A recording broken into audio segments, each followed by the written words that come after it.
Assalamualaikum warahmatullahi wabarakatuh. Salam sejahtera untuk kita semua. Semoga kita semua selalu dalam keadaan sehat walafiat. Perkenalkan, saya Dea Andini Andriati, Eskom MMSI. Saya adalah dosen tetap pada program studi Teknik Informatika, Fakultas Teknik dan Informatika Universitas Dian Nusantara. Video ini merupakan pemaparan pernyataan diri dosen dalam unjuk kerja Tridharma Perguruan Tinggi atau PDD UKT-PT. Khususnya pada unsur pengajaran sebagai salah satu komponen dalam proses sertifikasi dosen tahun 2026. Pada kesempatan ini, saya akan menjelaskan salah satu mata kuliah yang saya ampuh, yaitu perancangan basis data dengan bobot 3 SKS. Mata kuliah ini membekali mahasiswa dengan kemampuan merancang basis data relasional melalui tahapan analisis kebutuhan data, pemodelan basis data, normalisasi, hingga implementasi basis data sesuai kebutuhan pengguna. Secara khusus, pemaparan ini akan berfokus pada pertemuan kedua dengan topik Entities and Attributes. Pembelajaran pada pertemuan ini dibebankan pada capaian pembelajaran lulusan atau CPL. Dengan CPL 1, yaitu menguasai prinsip dan konsep dasar ilmu komputer, rekayasa perangkat lunak, jaringan komputer, keamanan informasi, dan kecerdasan buatan sebagai dasar pengembangan solusi teknologi. Serta CPL 2, yaitu mampu mengidentifikasi dan menganalisis masalah kompleks di bidang informatika secara sistematis, berbasis data, dan menggunakan pendekatan ilmiah. Kedua CPL tersebut diturunkan menjadi capaian pembelajaran mata kuliah atau CPMK, di mana CPMK 1 yaitu mahasiswa mampu menjelaskan konsep model data, entitas relasi, dan prinsip normalisasi dalam perancangan basis data relasional. Pada pertemuan ini, pembelajaran difokuskan pada pencapaian sub CPMK 2, yaitu mahasiswa mampu menganalisis kebutuhan data dan proses dalam sistem informasi. Untuk mencapai kompetensi tersebut, mahasiswa menganalisis sebuah studi kasus dengan mengidentifikasi entity, attributes, key attributes, dan relationship sebagai dasar dalam menyusun Entity Relationship Diagram atau ERD. Dalam melaksanakan perkuliahan ini, saya menerapkan pendekatan delivery, interaction, dan assessment. Pada delivery dilakukan melalui penyampaian materi menggunakan media presentasi dan contoh studi kasus. Kemudian pada interaction dilaksanakan melalui case-based learning dan small group discussion, di mana mahasiswa menganalisis studi kasus dan menyusun Entity Relationship Diagram atau ERD. Kemudian pada assessment dilakukan berdasarkan hasil analisis, penyusunan ERD, serta keaktifan mahasiswa selama proses pembelajaran. Sistem penilaian pada mata kuliah ini terukur secara objektif, yang terdiri dari 60% case-based learning, 20% ujian akhir semester, 10% ujian tengah semester, dan 10% tugas. Selanjutnya, video ini akan menampilkan cuplikan proses pembelajaran yang dilaksanakan secara tatap muka bersama mahasiswa. Selamat menyaksikan. Warahmatullahi wabarakatuh. Selamat pagi teman-teman semuanya. Oke. Gimana kabarnya, sehat? Alhamdulillah. Oke, untuk di minggu kedua ini kita akan mempelajari tentang entitas dan atribut. Nah, sebelum kita masuk ke entitas dan atribut, ada yang masih ingat untuk minggu lalu materinya tentang apa? Sini ada yang masih ingat? Saya, Bu. Oke, Sawabi, apa? Di materi sebelumnya kita belajar konsep data, dari definisi data, perbandingan data dan informasi, dan seterusnya sih, Bu. Dan seterusnya, oke. Siapa lagi? Mungkin Kamila? Minggu lalu kita belajar kayak database gitu, Bu. Kayak sejarah kemunculan dan basis data gitu. Oke, ada lagi? Nova? Ya.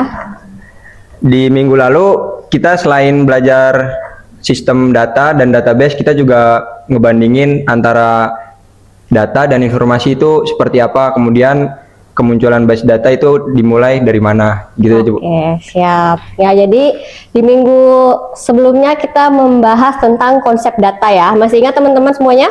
Masih, Bu. Masih ya. Oke, sekarang kita lanjut ke materi kedua, entitas dan atribut. Ini menurut Fatiansah, model data didefinisikan sebagai kumpulan perangkat konseptual untuk menggambarkan datanya. ya, hubungan datanya. Jadi data itu bisa berhubungan satu data dengan yang lainnya kayak gitu ya. Terus sejumlah cara untuk mempresentasikan model data gitu ya. Salah satunya adalah si IR ini sendiri. IR itu adalah entitas dan relasinya. Nah, kedua komponen ini dideskripsikan lebih jauh melalui sejumlah atribut. Nah, kalau teman-teman pernah lihat seperti ini, ada yang pernah lihat? Pernah ya? Ada yang pernah buat? Pernah, Bu. Pernah juga. Ada yang belum, ada yang udah ya? Oke, nah ini adalah bentuk atau gambar dari IRD atau Entitas Relationship Diagram. Ya, apa itu IRD? IRD itu model untuk menjelaskan hubungan antar data di dalam basis data. Kayak gitu. Oke, kita lanjut. Nah, ini adalah entitas. Jadi kalau kalian tahu yang kotak gitu, itu namanya entitas.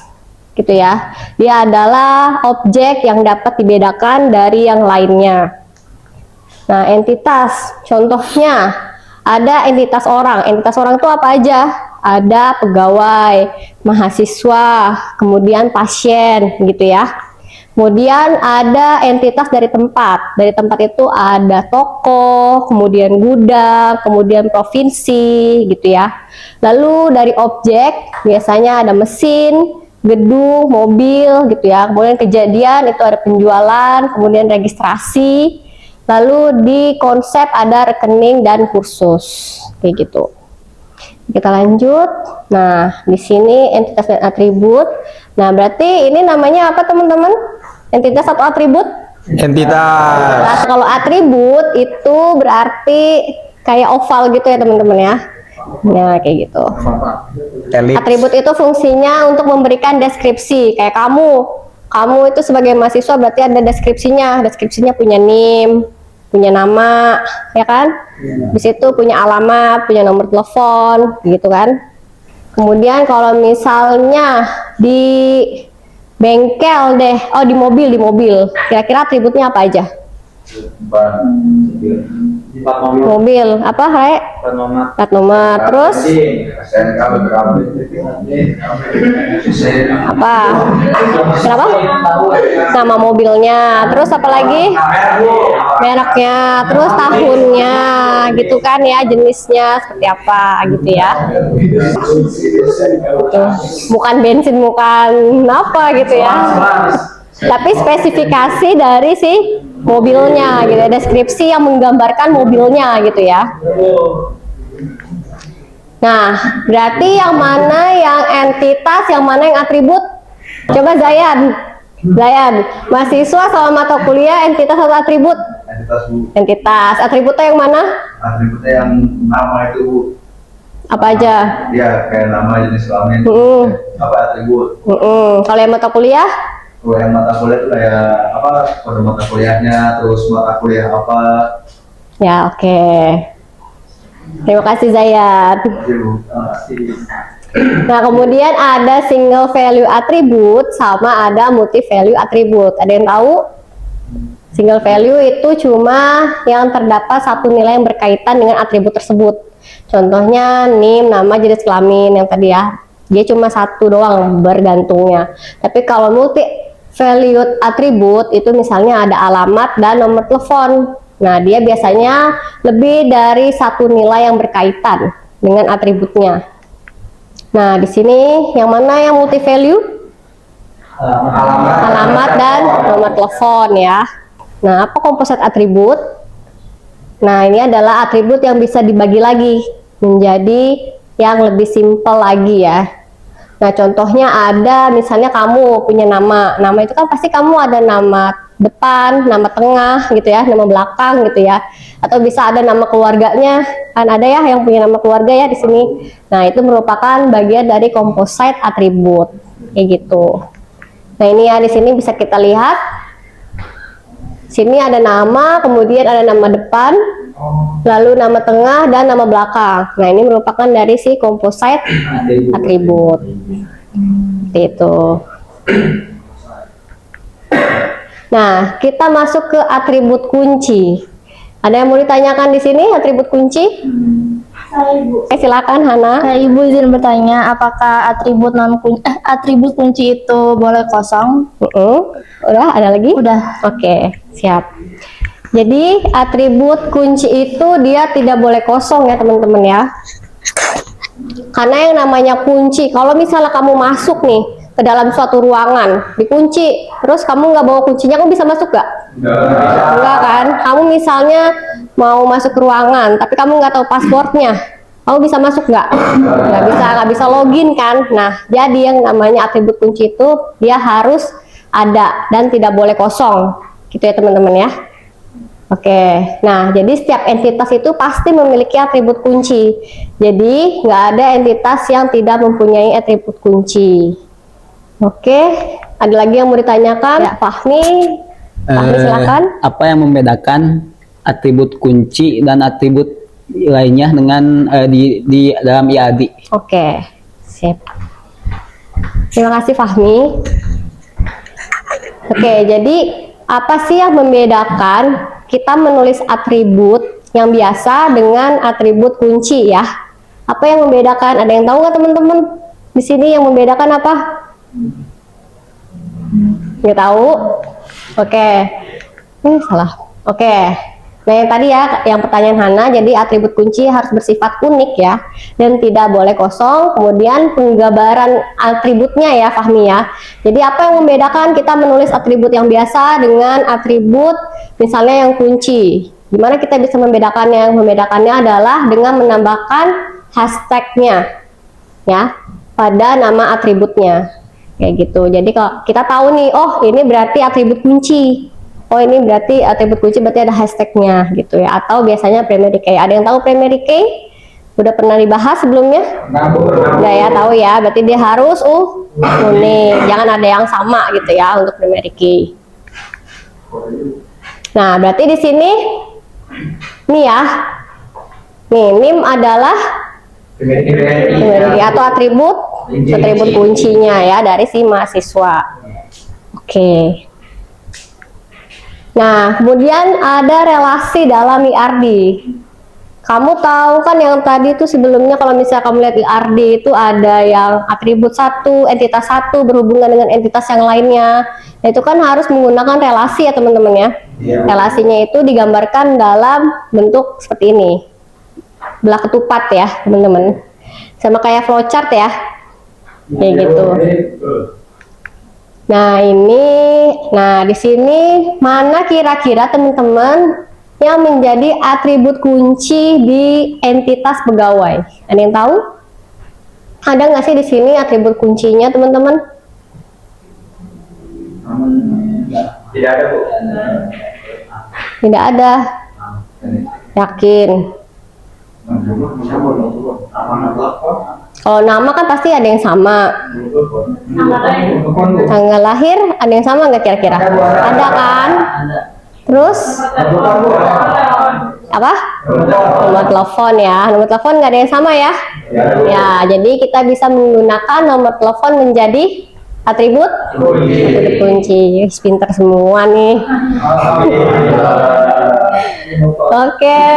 Nah ini relasi ya, relasi. Nah ini relasi berarti di sini ada atributnya, ada entitasnya apa aja? Dosen, terus mahasiswa. Relasinya? Membimbing. Oke, jadi dosen membimbing mahasiswa. Nah, kemudian ini disebutnya dengan kardinalitas.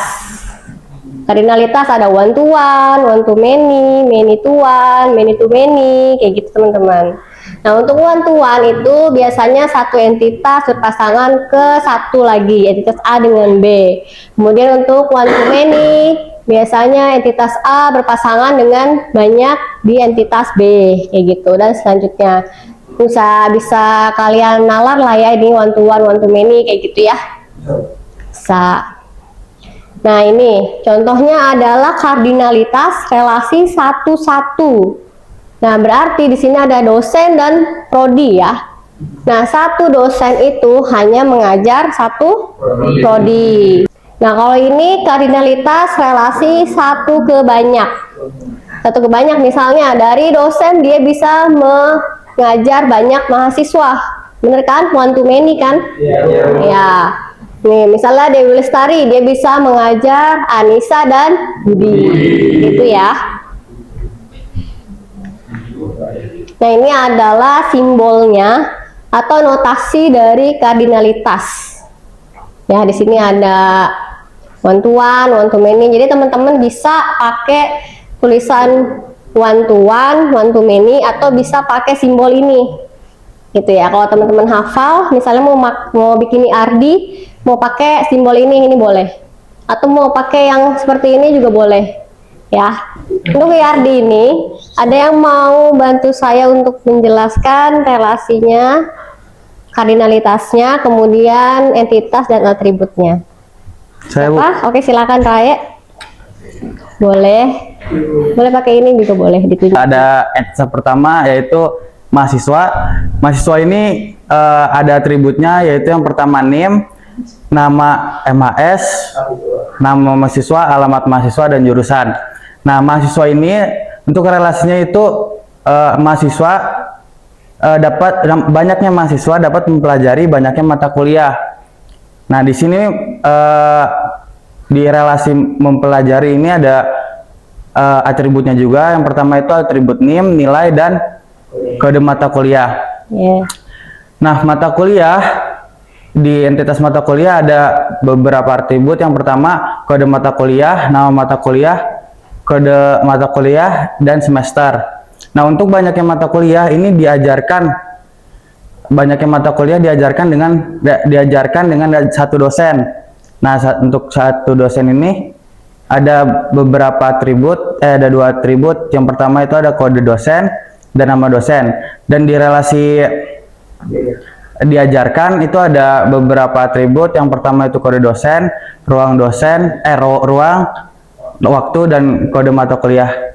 Oke, terima kasih Ray. Boleh tepuk tangan dulu buat Ray. Laundry, di mana teman-teman ini harus membuat IRD-nya dari si aplikasi Laundry, di mana persyaratannya pelanggan ini bisa mengantarkan pakaiannya ke laundry, dan setiap pelanggan memiliki nama, nomor telepon, dan alamat. Ini harusnya nggak saya tampilin ya, biar teman-teman tahu atributnya apa gitu ya. Nah, kemudian yang kedua, pakaiannya itu nanti dicatat dengan sistem ya, dengan jumlahnya, jenis pakaiannya ya, dan layanannya seperti apa. Kemudian sistem mencatat status laundry-nya, sedang diproses, apakah sudah siap diambil gitu ya, kayak gitu. Atau misalnya kalau misalnya udah diambil, berarti ada lagi nih status laundry-nya, oh ini udah diambil. Jadi biar si pengguna atau yang punya laundry-nya itu dia tahu, oh ini udah diambil gitu ya. Jadi kalau misalnya ada kemungkinan orang yang mau ngambil lagi, nggak bisa kan, karena udah diambil gitu statusnya. Kemudian setiap transaksi dia juga mempunyai nomor pesanan, tanggal masuk, tanggal selesai, dan total biayanya. Oke teman-teman, silahkan diskusikan dulu ya untuk studi kasusnya ini. Nanti siapa yang sudah bisa membuatnya boleh maju ke depan untuk kita bahas bareng-bareng. Oke? Oke, silahkan. Oke, silahkan. Teman-teman boleh ini dulu, buka dulu Drawio-nya.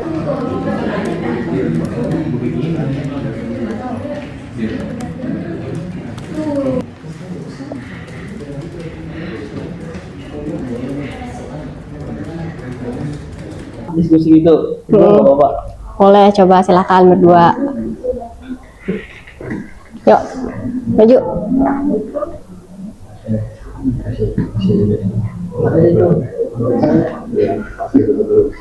Jumlah jenis baju. Nah, berarti jenis baju ada lagi nih, baju, celana, jaket. Ya.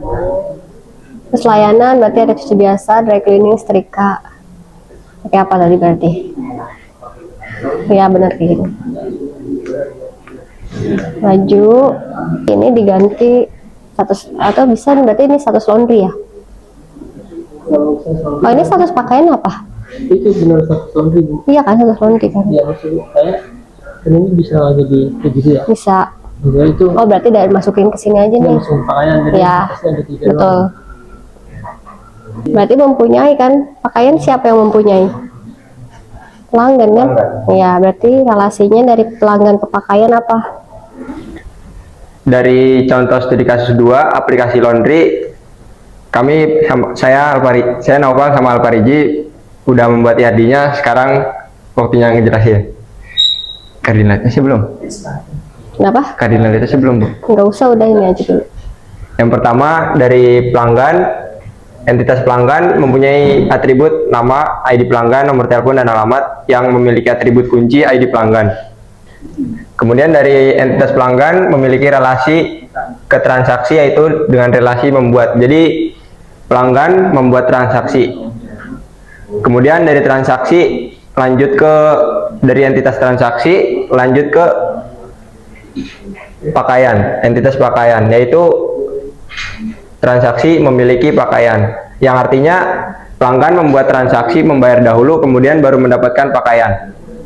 Di entitas transaksi ini memiliki beberapa atribut, yaitu ada ID transaksi sebagai primary key-nya, kemudian jumlah pesanan, tanggal selesai, tanggal masuk, total biaya, dan lain-lain. Kemudian ada di entitas pakaian yang memiliki primary key ID pakaian. Kemudian atribut lainnya ada jenis, layanan, dan status laundry. Di sini di atribut memiliki beberapa cabang lagi. Contohnya ada jenis, yaitu di sini menjelaskan dari atribut jenis ini menjelaskan ada beberapa macam jenisnya. Yang pertama ada baju, celana, kemudian jaket. Kemudian di atribut layanan ada beberapa jenis juga. Yang pertama ada cuci biasa atau dry cleaning, yang terakhir ada setrika. Yang terakhir dari atribut status laundry. Yang pertama ada sudah diambil, kemudian sedang diproses, yang terakhir ada sudah diambil oleh si pelanggan tadi. Kemudian yang terakhir dari entitas pelanggan memiliki relasi mempunyai terhadap entitas pakaian. Oke. Gitu, Bu. Terima kasih. Ya, terima kasih. Tepuk tangan dulu untuk Naufal dan Oke, jadi apa kesimpulan yang sudah kita pelajari di minggu ini? Dari pelajaran tadi kita bisa ambil kesimpulan buat perancangan basis data itu diperlukan yang namanya IRD, sangat penting karena IRD itu bisa membuat kita ada gambaran dari basis data tersebut gitu yang kita pengen. Oke, siap. Terima kasih, Rai. Oke, jadi IRD itu penting banget ya teman-teman untuk kita sebelum bikin database gitu ya. Jadi kita merancang dulu nih apa sih data-datanya gitu ya yang kita perlukan kayak gitu ya. Nanti bisa lebih enak untuk dijadikan sebuah diintegrasikan ke dalam sebuah sistem seperti itu. Oke, berarti sekian untuk pertemuan di minggu kedua kali ini. Mohon maaf kalau misalnya saya ada salah kata. Selamat siang semuanya. Terima kasih. Wassalamualaikum warahmatullahi wabarakatuh. Terima kasih. Baik, baru saja kita saksikan bersama cuplikan proses pembelajaran pada mata kuliah perancangan basis data di pertemuan kedua. Saya berharap video pembelajaran ini dapat memberikan gambaran komprehensif mengenai proses pengajaran yang saya lakukan, di mana aspek teori senantiasa berjalan selaras dengan pengembangan kompetensi praktis mahasiswa. Demikian yang dapat saya sampaikan, semoga bermanfaat dan dapat menjadi kontribusi nyata bagi peningkatan kualitas pendidikan tinggi di Indonesia. Terima kasih atas perhatiannya. Wassalamualaikum warahmatullahi wabarakatuh.